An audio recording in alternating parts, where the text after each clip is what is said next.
Et on retourne à Saint-Leu où on retrouve Thierry Robert en direct, le maire de Saint-Leu. Votre commune, une nouvelle fois concernée par une attaque de requin.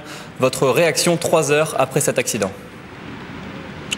Écoutez, je crois que nous sommes actuellement dans une période où chaque année, depuis maintenant plusieurs années, il y a des attaques. Donc je suis presque même pas surpris parce que vous savez, il est bien beau de faire des études, mais à un moment donné, il faut passer à l'action. Et à chaque attaque, je le répète, mais c'est toujours la même chose. Moi, j'ai un élu qui toutes les semaines est convié à des réunions qui durent 2 heures, 3 heures, 4 heures. Et je crois qu'il est grandement temps aujourd'hui. Je vais vous dire très simplement. Que chacun puisse mettre son ego de côté, que ce soit l'État, les collectivités, les associations, les écologistes, les scientifiques, les usagers, qu'on mette notre ego de côté pour pouvoir travailler ensemble.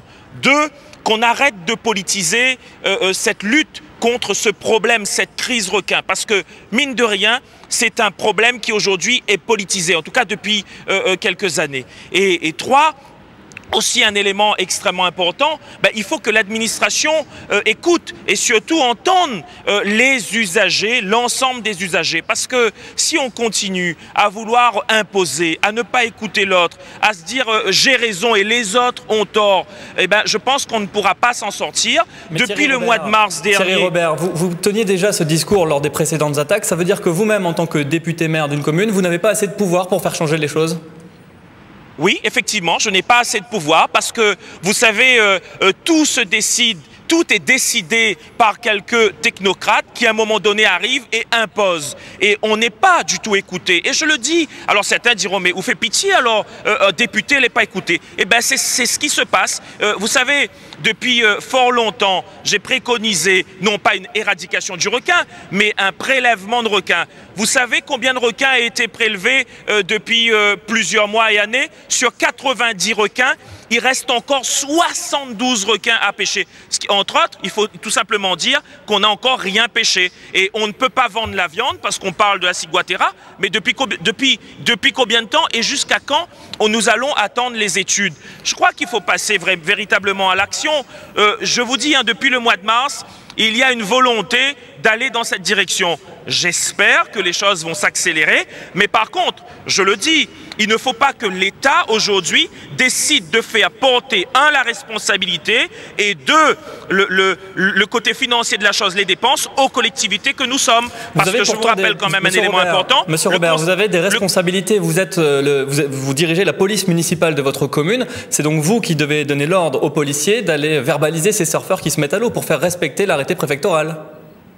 Alors, c'est un arrêté préfectoral et non pas un arrêté municipal. Et 2, je pense que vous êtes la presse et vous ne suivez pas trop l'actualité parce que le Conseil d'État a dit il y a quelques mois que c'est l'État qui est responsable. Je vous invite à reprendre les infos d'il y a quelques mois. En tout cas, mon avocat vous fera parvenir dès demain, si vous voulez, cette délibération du Conseil d'État. Mais vos policiers municipaux peuvent très bien aller verbaliser les surfeurs qui se mettent à l'eau.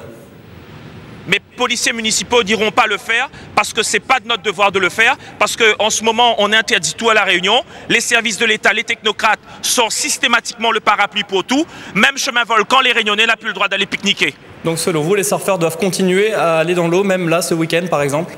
Je ne dis pas que les surfeurs doivent aller dans l'eau même ce week-end, mais il faut arrêter de sortir le parapluie systématiquement et se couvrir. Je crois qu'il faut trouver aujourd'hui des solutions concrètes et rapides pour régler ce problème. Le risque zéro n'existera jamais, mais au moins diminuer le risque. Aujourd'hui, il y a une prolifération de requins, on le sait. Vous savez, elle n'a pas besoin d'avoir fait bac plus 10 pour comprendre que quand on ne pêche pas depuis 10 ans au moins, qu'il y a une prolifération de requins et que forcément, lorsqu'il y a une population de requins qui s'étend à un endroit donné, forcément, ils cherchent à manger et ils attaquent. Vous savez, il y a plusieurs années en arrière, lorsqu'il y avait ici des pêcheurs, lorsqu'il y avait des gens qui allaient sous l'eau et qui occupaient l'espace, le requin allait plus loin.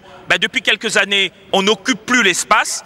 Le requin considère que c'est son terrain à lui, même s'il est dans l'eau et même si le requin doit être dans la mer, il attaque. Et quand on fait parler beaucoup de personnes âgées, de pêcheurs saint-leusiens, ils disent mais avant, il y avait peut-être autant de requins, mais ils étaient beaucoup plus loin. C'était nous qui occupions le lagon et les espaces proches de la côte. Je reviens sur ces verbalisations. Est-ce que vous donnez les consignes à vos policiers municipaux de ne pas verbaliser les surfeurs, ou alors est-ce que vous pourriez nous donner le nombre de verbalisations qu'il y a eu à Saint-Leu depuis que cet arrêté préfectoral existe? Je vous le dis, mais on dirait que vous voulez me mettre en porte-à-faux. Je vous dis là, les yeux dans les yeux, que mes policiers municipaux n'iront pas verbaliser. L'État, donc la gendarmerie à Saint-Leu, doivent faire leur boulot, pas la police municipale.